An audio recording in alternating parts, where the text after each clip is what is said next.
J'étais au Vietnam depuis un peu plus d'1 an et je partais régulièrement pour Associated Press couvrir la guerre. Et ce jour-là, nous avons été largués par hélicoptère vers 4h30 de l'après-midi. La lumière commençait à tomber. Toutes les collines avoisinantes avaient été bombardées, les arbres avaient été hachés. C'était véritablement un paysage de fin du monde. Il y avait une mitrailleuse nord-vietnamienne qui était encore au sommet de la colline et qui ratissait tout sur son passage. Beaucoup d'épouvante, beaucoup de cris, beaucoup de panique, beaucoup de fracas d'explosions, beaucoup de hurlements, beaucoup de folie. Et puis tout d'un coup, devant moi, un marine est tombé et immédiatement, un infirmier est arrivé à la rescousse. J'étais à quelques mètres, évidemment j'étais à plat ventre. Et en fait, ces 4 images, la première image, l'infirmier du corps des marines est au-dessus de son copain qu'il croit encore vivant. La deuxième image, il essaye d'écouter son cœur battre. La troisième image, il regarde désespérément en l'air car il réalise qu'il est mort.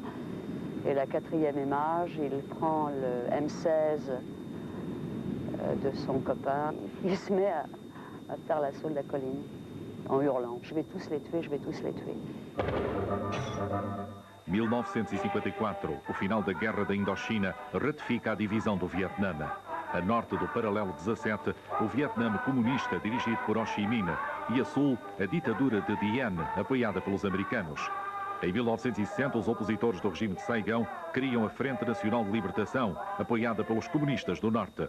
A princípio, os Estados Unidos contentam-se em apoiar o exército sul-vietnamita, só intervindo maciçamente em 1965.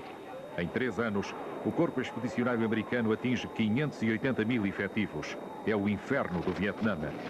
Quando os últimos GI deixam Saigão em março de 73, o saldo americano é pesado. 55 mil mortos e 300 mil feridos, com um custo de 150 mil milhões de dólares.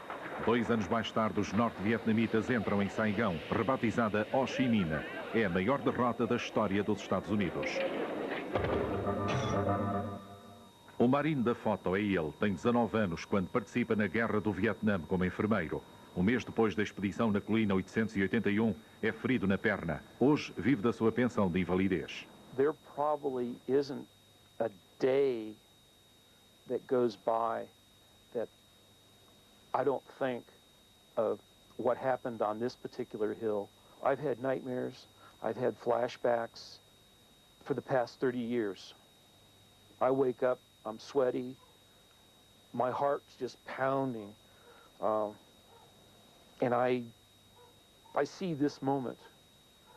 This being the first major combat that I had been in. I was a Navy corpsman.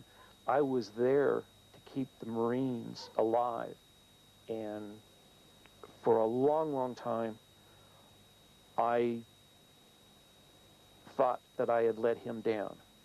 This picture is one moment in time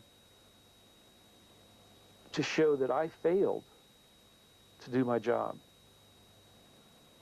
Or that's what I see when I look at it.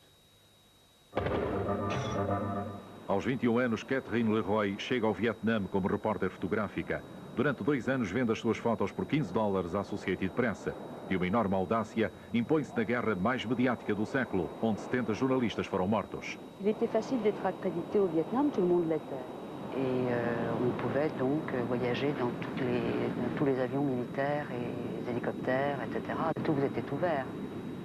Cette série sur la côte 881, d'abord, a été publiée, a été diffusée par Associated Press et a été publiée absolument partout. Et ça a suscité beaucoup d'émotions auprès de tout un tas de mères qui étaient sans nouvelles de leur fils et qui pensaient que ce marine mort était leur fils.